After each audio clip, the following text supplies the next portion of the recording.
Assalamualaikum warahmatullahi wabarakatuh. Perkenalkan, saya Aida Taufiko.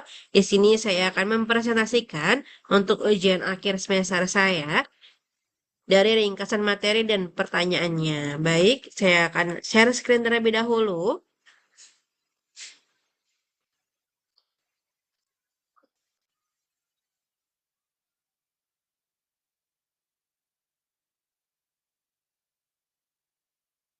Ya, di sini ada ujian akhir semester, yaitu ringkasan materi dan pertanyaan disusun oleh saya sendiri, yaitu Aida Taufiko, dengan NIM-nya 220201020035. Untuk dosennya yaitu Pak Wahyu Purbo Santoso, SEMMCFRM, dengan mata kuliah Manajemen Keuangan Internasional, dan kelasnya MJ701, Prodi Manajemen PJJ S1. Untuk mata pelajarannya atau mata kuliahnya Manajemen Keuangan Internasional. Selanjutnya, di sini ada peranan manajemen keuangan internasional bagi perusahaan multinasional. Multinasional. Baik, untuk materi pertama, di sini pengertian manajemen keuangan internasional, yaitu manajemen keuangan internasional atau MKI adalah disiplin yang mengatur dan mengelola keuangan dalam konteks transaksi internasional, khususnya bagi perusahaan multinasional atau MNC. MKI dapat mendefinisikan sebagai manajemen keuangan untuk perusahaan multinasional yang beroperasi di lebih dari satu negara. Hal ini mencakup pengelolaan semua aspek keuangan yang terkait dengan kegiatan internasional seperti investasi, pendanaan, dan pengelolaan resiko. Yang kedua, ruang lingkup manajemen keuangan internasional. Ruang lingkup MKI meliputi beberapa aspek penting, yaitu keputusan investasi menentukan di mana dan bagaimana modal akan diinvestasikan dalam proyek-proyek internasional. Kemudian ada keputusan pendanaan, memilih sumber pendanaan yang tepat untuk mendukung operasi internasional baik melalui utang maupun ekuitas. Seperti itu. Kemudian ada kebijakan dividen, mengelola distribusi laba kepada pemegang saham di berbagai negara.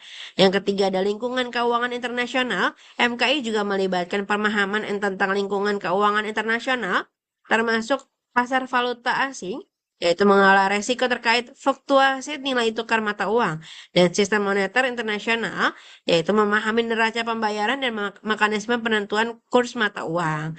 Yang keempat ada perbedaan dengan manajemen keuangan domestik.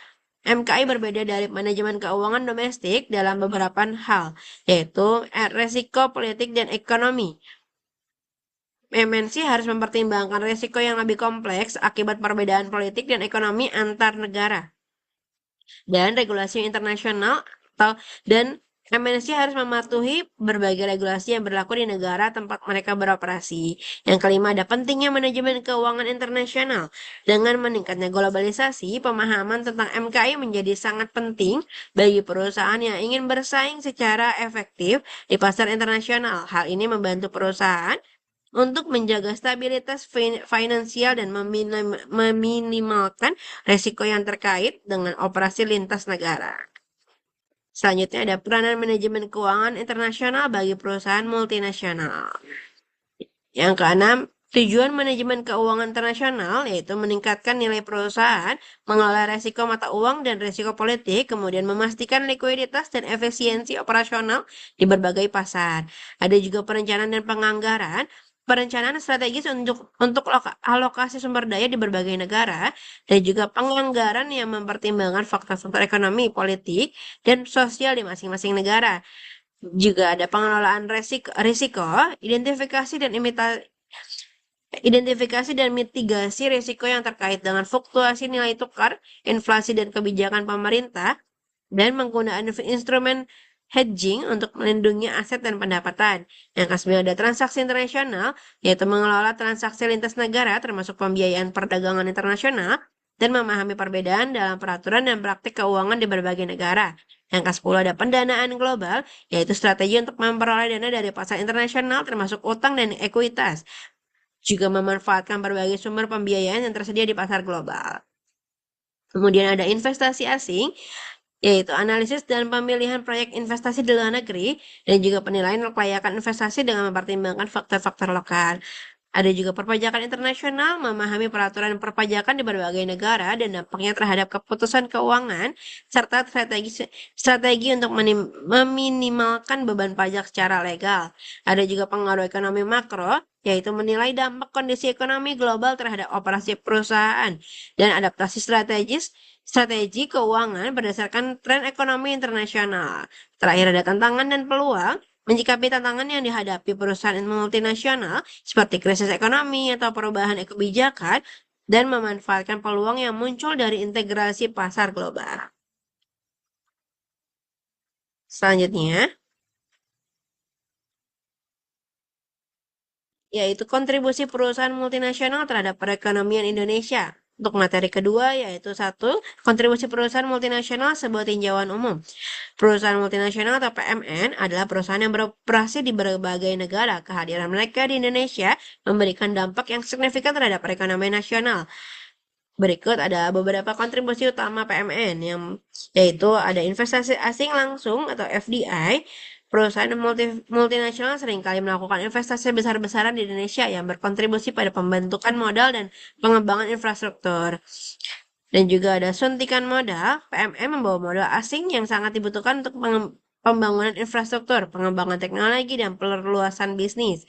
Pembentukan perusahaan baru, yaitu pendirian perusahaan baru oleh PMN menciptakan lapangan kerja baru dan mendorong pertumbuhan ekonomi.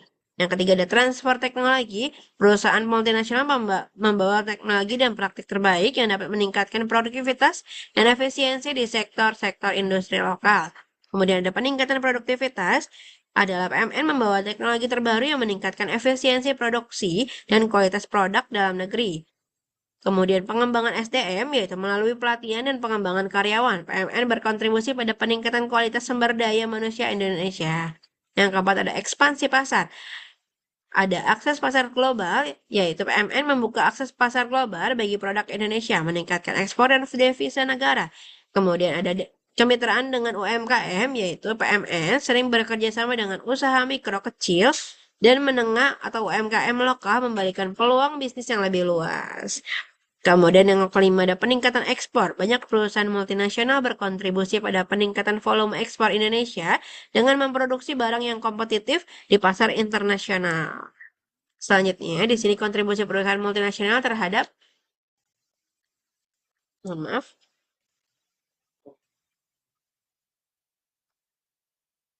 terhadap perekonomian Indonesia. Yang keenam ada pembukaan lapangan kerja.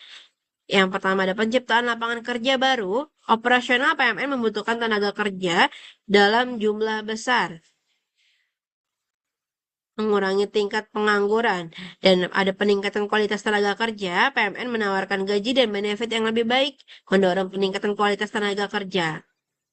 Selanjutnya ada yang nomor 7, peningkatan pendapatan pajak. Perusahaan multinasional berkontribusi pada pendapatan negara melalui pajak yang dibayarkan yang dapat digunakan untuk pembangunan infrastruktur dan layanan publik. Yang kedelapan ada pengembangan sumber daya manusia. Perusahaan ini seringkali mengadakan pelatihan dan pengembangan bagi karyawan lokal, meningkatkan keterampilan dan kemampuan tenaga kerja. Kemudian ada dampak sosial dan lingkungan. Selain manfaat ekonomi, keberadaan perusahaan multinasional juga dapat membawa tantangan seperti dampak sosial dan lingkungan yang perlu dikelola dengan baik. 10 ada dampak positif dan negatif.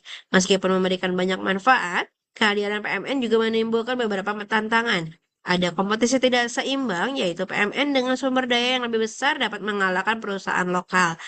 Kemudian ketergantungan, yaitu terlalu bergantung pada PMN dapat membuat ekonomi rentan terhadap fluktuasi ekonomi global. Ada juga eksploitasi sumber daya. Beberapa PMN mungkin mengeksploitasi sumber daya alam Indonesia tanpa memperhatikan berkelanjutan. Yang ke-11 yaitu ada mengoptimalkan peran PMN, menciptakan lingkungan bisnis yang kondusif, mempermudah izin usaha, mengurangi birokrasi, dan menegakkan hukum. Ada juga meningkatkan kualitas sumber daya manusia melalui pendidikan dan pelatihan yang relevan dengan kebutuhan industri. Kemudian ada memperkuat UMKM, memberikan dukungan finansial dan non-finansial kepada UMKM untuk dapat bersaing dengan PMN. Terakhir ada menegakkan peraturan, mencegah eksploitasi sumber daya alam dan pelanggaran hak pekerja. Kemudian di sini materi ketiga, analisis kemungkinan penyatuan mata uang ASEAN. Yang pertama latar belakang ekonomi ASEAN, penyatuan mata uang di ASEAN bertujuan untuk meningkatkan integrasi ekonomi antar negara anggota, memungkinkan pergerakan barang, jasa, dan modal yang lebih efisien, dan cara ini telah menjadi topik penting dalam diskusi regional, terutama setelah kesepakatan ASEAN Vision 2020 dan mengarah pada pembentukan masyarakat ekonomi ASEAN dan rencana penerapan mata uang tunggal pada tahun 2025. Yang kedua ada manfaat potensial, pengurangan biaya transaksi, stabilitas ekonomi, transparansi harga, dan juga ada tiga yang tantangan. Kemudian di sini ada keragaman ekonomi, kesiapan kebijakan, dan juga resiko politik. Yang keempat ada model penyatuan mata uang, yaitu mata uang tunggal seperti euro di Uni Eropa, mata uang keterikatan yaitu mengaitkan nilai mata uang nasional dengan mata uang yang lebih stabil. Ada juga pendekatan alternatif sebelum mencapai penyatuan mata uang. Beberapa negara ASEAN mulai menerapkan local currency statement settlement atau LCS atau SCS untuk transaksi bilateral. Ini bertujuan untuk mengurangi ketergantungan pada dolar Amerika Serikat dan meningkatkan penggunaan mata uang lokal dalam perdagangan antar negara. Namun tantangan tetap ada terkait infrastruktur perbankan dan kesiapan pasar untuk mendukung sistem ini. Seperti itu. Kemudian di sini ada analisis kemungkinan penyatuan mata uang ASEAN. Yang keenam ada mengapa ada gagasan penyatuan mata uang, yaitu integrasi ekonomi yang lebih aman, kemudian ada efisiensi, mengurangi biaya transaksi dan ketidakpastian akibat fluktuasi nilai tukar. Ada juga penguatan posisi tawar-menawar. ASEAN dapat memiliki pengaruh yang lebih besar dalam perekonomian global. Dan di sini ada analisis kemungkinan, yaitu studi kelayakan. Beberapa penelitian menunjukkan bahwa negara-negara ASEAN belum sepenuhnya memenuhi kriteria untuk membentuk zona mata uang tunggal. Dan juga ada pengalaman Uni Eropa, pengalaman pembentukan Euro di Uni Eropa menjadi pelajaran berharga, baik sisi positif maupun negatifnya. Dan alternatifnya, sebelum mencapai kesepakatan mengenai mata uang tunggal, ASEAN dapat mempertimbangkan mekanisme lain seperti keranjang mata uang atau papan clearing regional. Ada juga faktor-faktor yang perlu dipertimbangkan, yaitu konvergensi ekonomi, tingkat inflasi, pertumbuhan ekonomi, dan kebijakan fiskal harus semakin seimbang. Mobilitas faktor produksi, yaitu pergerakan tenaga kerja, dan modal antar negara harus lebih mudah. Kemudian ada mekanisme kelembagaan. Perlu ada lembaga yang kuat untuk mengelola mata uang tunggal dan menyelesaikan masalah yang mungkin timbul. Di sini ada konsekuensi pemberlakuan sistem kurs mengambang bebas bagi perusahaan Indonesia. Yang pertama ada fluktuasi nilai tukar, ada resiko valuta, ada perencanaan keuangan. Kemudian yang kedua dampak pada biaya produksi, yaitu impor bahan baku dan juga penyesuaian harga. Kemudian ada kompetisi di pasar internasional, ada daya saing dan ekspor dan impor. Yang keempat ada strategi lindung nilai atau hedging, penggunaan instrumen keuangan. Perusahaan dapat menggunakan berbagai instrumen keuangan untuk melindungi diri dari resiko nilai tukar seperti kontrak berjangka atau opsi. Yang kelima ada pengaruh terhadap investasi, keputusan investasi dan arus modal. Ada juga pengaruh terhadap laporan keuangan, yaitu pencatatan transaksi. Perusahaan harus lebih hati-hati dalam mencatat transaksi luar negeri karena nilai tukar dapat mempengaruhi laporan laba rugi dan neraca seperti itu. Yang ketujuh ada perspektif ekonomi makro. Stabilitas ekonomi, sistem kurs mengambang bebas dapat berdampak pada stabilitas ekonomi makro yang pada gilirannya memengaruhi perusahaan. Seperti itu. Di sini ada konsekuensi pemberlakuan sistem kurs mengambang bebas. Konsekuensi bagi perusahaan Indonesia. Pemberlakuan sistem kurs mengambang bebas di Indonesia memiliki berbagai konsekuensi yang signifikan bagi perusahaan. Konsekuensi ini dapat dibagi menjadi dampak positif dan negatif yang mempengaruhi operasional, kebijakan, dan strategi perusahaan dan dalam menghadapi fluktuasi nilai tukar. Untuk dampak positifnya, penyesuaian otomatis, yaitu sistem kurs mengambang bebas memungkinkan nilai tukar untuk menyesuaikan diri secara otomatis terhadap goncangan ekonomi. Fleksibilitas kebijakan moneter. Dengan adanya sistem ini, Bank Indonesia memiliki lebih banyak fleksibilitas dalam menjalankan kebijakan moneter. Kemudian ada keamanan cadangan devisa. Dalam sistem ini, cadangan devisa negara tidak digunakan untuk intervensi pasar secara langsung. Seperti itu. Dan ada dampak negatifnya, ada fluktuasi nilai tukar, yaitu perusahaan akan menghadapi risiko tinggi akibat fluktuasi nilai tukar yang tajam. Ada juga spekulasi pasar. Dengan sistem kurs mengambang bebas, ada potensi untuk munculnya spekulasi yang merusak stabilitas pasar. Kemudian ada kebijakan ekonomi tidak terkoordinasi, Yaitu sistem ini dapat mendorong negara-negara untuk menerapkan kebijakan ekonomi sepihak yang mungkin tidak mempertimbangkan dampak terhadap negara lain.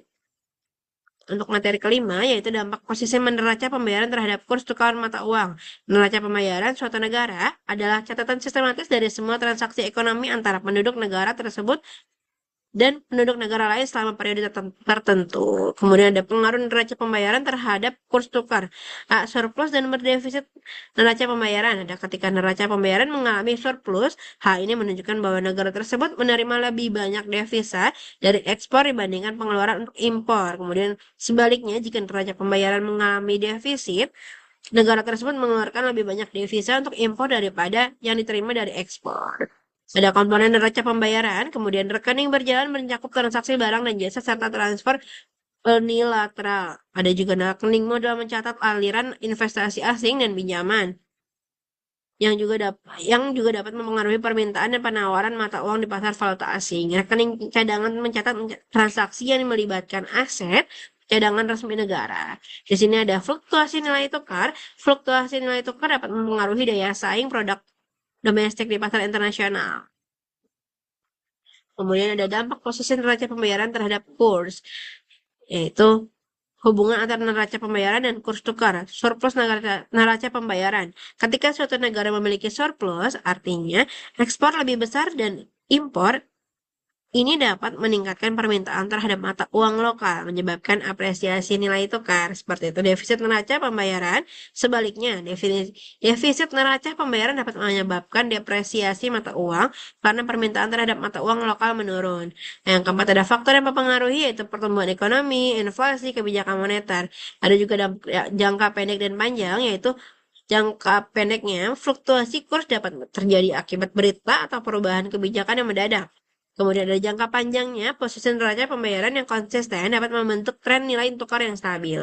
Ada juga implikasi dari perubahan kurs tukar, yaitu ekspor dan impor, kemudian investasi, ada inflasi. Baik, kemudian untuk materi ke-6 ada pengertian metode translasi, yaitu penerapan metode translasi dalam penyusunan laporan keuangan perusahaan multinasional atau MNC adalah proses penting yang memungkinkan perusahaan untuk menyajikan laporan keuangan yang konsisten dan akurat dalam satu mata uang pelaporan. Meskipun operasinya tersebut di berbagai negara dengan mata uang yang berbeda. Ada juga metode kurs saat ini menggunakan nilai tukar yang berlaku pada tanggal laporan keuangan, lebih mencerminkan nilai pasar saat ini, tetapi dapat menyebabkan fluktuasi nilai ekuitas. Ada juga pengaruh kurs valuta asing, ada juga konsolidasi laporan keuangan, kemudian ada metode translasi. Untuk metode translasi yang current atau non-current metode ini mengubah aset dan kewajiban lancar menggunakan kurs saat ini, sedangkan aset dan kewajiban non lancar menggunakan kurs historis. Ada juga moneter atau monetary method. Dalam metode ini, aset dan kewajiban moneter seperti kas dan piutang ditranslasikan dengan kurs saat ini. Ada juga temporal method, yaitu metode ini mengharuskan akun moneter ditranslasikan dengan kurs saat ini. Ada juga current rate atau current rate metode paling sederhana di mana semua aset dan kewajiban ditranslasikan dengan kurs saat ini. Baik. Kemudian yang keenam ada tujuan penerapan metode. Menyusun laporan keuangan konsolidasi memungkinkan perusahaan untuk menggabungkan laporan dari anak perusahaan yang beroperasi di berbagai negara menjadi satu laporan keuangan yang koheren. Kemudian ada menilai kinerja perusahaan dengan laporan yang terstandarisasi. Manajemen dapat melakukan analisis kerja antar anak perusahaan secara lebih efektif. Kemudian ada mengelola resiko valuta asing, memahami dampak fluktuasi nilai tukar terhadap laba bersih, arus kas, dan nilai pasar saham perusahaan. Ada juga dampak fluktuasi nilai tukar. Fluktuasi nilai tukar dapat mempengaruhi berbagai aspek keuangan MNC, termasuk pendapatan dan biaya. Perubahan nilai tukar dapat mempengaruhi pendapatan dari penjualan internasional serta biaya operasional. Ada juga arus kas. Fluktuasi dapat mempengaruhi arus kas operasional dan investasi serta arus kas pendanaan. Ada juga nilai perusahaan. Perubahan nilai tukar dapat berdampak pada valuasi perusahaan dari perspektif pemegang saham. Baik, untuk pertanyaannya di sini yaitu jelaskan manfaat yang Anda peroleh dari pembahasan PowerPoint tersebut. Yang pertama, peranan manajemen keuangan internasional bagi perusahaan multinasional, yaitu materi ini membantu memahami bagaimana manajemen keuangan berperan dalam pengambilan keputusan di perusahaan multinasional, termasuk pengelolaan risiko valuta asing dan investasi global. Mengetahui cara mengalokasikan sumber daya keuangan secara efektif di berbagai negara. Yang kedua, ada kontribusi perusahaan multinasional terhadap perekonomian Indonesia, membantu memahami dampak positif dan negatif yang timbul oleh perusahaan multinasional terhadap perekonomian lokal seperti penciptaan lapangan kerja dan transfer teknologi, memberikan wawasan bagi pembuat kebijakan untuk merumuskan regulasi yang mendukung pertumbuhan ekonomi nasional. Yang ketiga, ada analisis kemungkinan penyatuan mata uang ASEAN, membahas potensi manfaat penyatuan mata uang dalam meningkatkan stabilitas ekonomi dan perdagangan antar negara ASEAN, memperkuat kerjasama antar negara dalam menghadapi tantangan global. Yang keempat, ada konsekuensi pemberlakuan sistem kurs mengambang bebas bagi perusahaan Indonesia, yaitu meningkatkan pemahaman tentang bagaimana fluktuasi nilai tukar dapat mempengaruhi biaya operasional dan profitabilitas, memberikan pengetahuan untuk mengembangkan strategi hedging yang tepat untuk melindungi aset dan pendapatan. Yang kelima, ada dampak posisi neraca pembayaran terhadap kurs tukar mata uang, yaitu membantu dalam menganalisis bagaimana neraca pembayaran mengaruhi nilai tukar down. Dan pada gilirannya, dampaknya terhadap perusahaan yang beroperasi di pasar internasional, menyediakan informasi penting bagi perusahaan dalam perencanaan keuangan jangka panjang. Yang keenam, ada penerapan metode translasi dalam penyusunan laporan keuangan MNC. Memahami pentingnya metode translasi dalam menyusun laporan keuangan yang konsisten dan akurat untuk perusahaan multinasional dan membantu perusahaan dalam mematuhi regulasi internasional terkait laporan keuangan seperti itu. Di sini ada jelaskan argumen yang menyatakan bahwa munculnya multinasional atau company, yaitu ada beberapa argumen. Yang pertama, ketidaksempurnaan pasar. Teori keunggulan komparatif berasumsi bahwa pasar beroperasi dengan sempurna di mana faktor-faktor produksi dapat berpindah tanpa biaya. Namun dalam kenyataannya, MNC beroperasi di pasar yang tidak sempurna, di mana terdapat berbagai hambatan seperti regulasi, biaya transfer, dan perbedaan kebijakan ekonomi antar negara. Hal ini menyebabkan MNC harus mencari cara untuk memaksimalkan keuntungan meskipun tidak selalu dapat memanfaatkan keunggulan komparatif secara optimal. Yang kedua, ada keunggulan kompetitif versus keunggulan komparatif. MNC seringkali lebih fokus pada penciptaan keunggulan kompetitif daripada sekadar memanfaatkan keunggulan komparatif. Keunggulan kompetitif melibatkan inovasi, diferensiasi produk, dan strategi pemasaran yang agresif, yang memungkinkan perusahaan untuk bersaing di pasar global meskipun mereka tidak memiliki keunggulan komparatif dalam hal biaya produksi. Hal ini menunjukkan bahwa perusahaan dapat berhasil di pasar internasional dengan cara yang tidak sepenuhnya sejalan dengan teori keunggulan komparatif. Yang ketiga, ada dinamika globalisasi dan teknologi. Globalisasi dan kemajuan teknologi telah mengubah cara MNC beroperasi. MNC tidak hanya mengejar biaya rendah, tetapi juga inovasi teknologi dan akses ke pasar baru.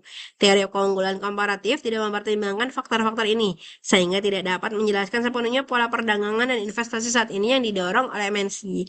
Yang keempat, ada spesialisasi produksi dan rantai nilai global. MNC sering terlibat dalam spesialisasi produksi yang lebih kompleks melalui jaringan rantai nilai global, di mana mereka memindahkan berbagai tahap produksi ke lokasi yang berbeda untuk memaksimalkan efisiensi biaya dan kualitas. Ini menciptakan struktur produksi yang tidak selalu sesuai dengan prinsip-prinsip dasar dari teori keunggulan komparatif, yang lebih sederhana dan berfokus pada satu jenis barang atau jasa. Yang kelima, ada perubahan dalam strategi perusahaan, yaitu perusahaan multinasional seringkali mengadopsi strategi yang melampaui sekadar memanfaatkan perbedaan biaya antar negara. Mereka menyambungkan strategi untuk memasuki pasar baru melalui akuisisi atau kemitraan lokal, serta melakukan riset pasar untuk memahami kebutuhan konsumen lokal. Ini menunjukkan keberhasilan MNC tidak hanya bergantung pada keunggulan komparatif, tetapi juga pada kemampuan adaptasi dan strategi bisnis yang lebih luas. Baik. Selanjutnya yaitu ada jelaskan proses ekspansi bisnis ke mancanegara yang umumnya dialami oleh perusahaan-perusahaan global. Untuk tahapan ekspansi internasional, yang pertama dari riset pasar. Sebelum memasuki riset pasar internasional, perusahaan harus melakukan riset pasar untuk memahami karakteristik preferensi dan kebutuhan konsumen di negara target. Ini mencakup analisis demografi, sosial budaya, dan tren pasar lokal. Yang kedua ada ekspor insidentil, yaitu banyak perusahaan memulai ekspansi internasional dengan melakukan ekspor insidentil. Yang ketiga ada ekspor aktif, setelah mendapatkan pengalaman dari ekspor insidentil, perusahaan dapat melanjutkan ke tahap ekspor aktif di mana mereka mulai merencanakan ekspor dengan lebih sistematis dan berkelanjutan. Yang keempat ada regulasi dan legalitas, yaitu memahami peraturan dan hukum bisnis di negara target, termasuk pajak, izin usaha, dan perlindungan konsumen. Juga mengurus semua dokumen legal yang diperlukan untuk beroperasi. Yang kelima, penjualan lisensi dan franchising. Perusahaan dapat memilih untuk menjual lisensi kepada perusahaan di negara lain untuk menggunakan merek atau teknologi mereka atau menggunakan model franchising untuk memperluas jangkauan tanpa harus membangun infrastruktur sendiri. Yang kelima, pengembangan produk dan penyesuaian, yaitu menyesuaikan produk atau layanan agar sesuai dengan preferensi dan kebutuhan lokal. Dan mungkin diperlukan riset dan pengembangan untuk menciptakan produk yang lebih relevan. Yang keenam, joint venture dan anak perusahaan. Perusahaan memilih untuk membentuk joint venture dengan perusahaan lokal atau mendirikan anak perusahaan di negara tujuan. Ini memungkinkan mereka untuk berbagi risiko dan memanfaatkan pengetahuan lokal. Kemudian ada pada sistem mata uang mengambang terkendali, dapatkah course?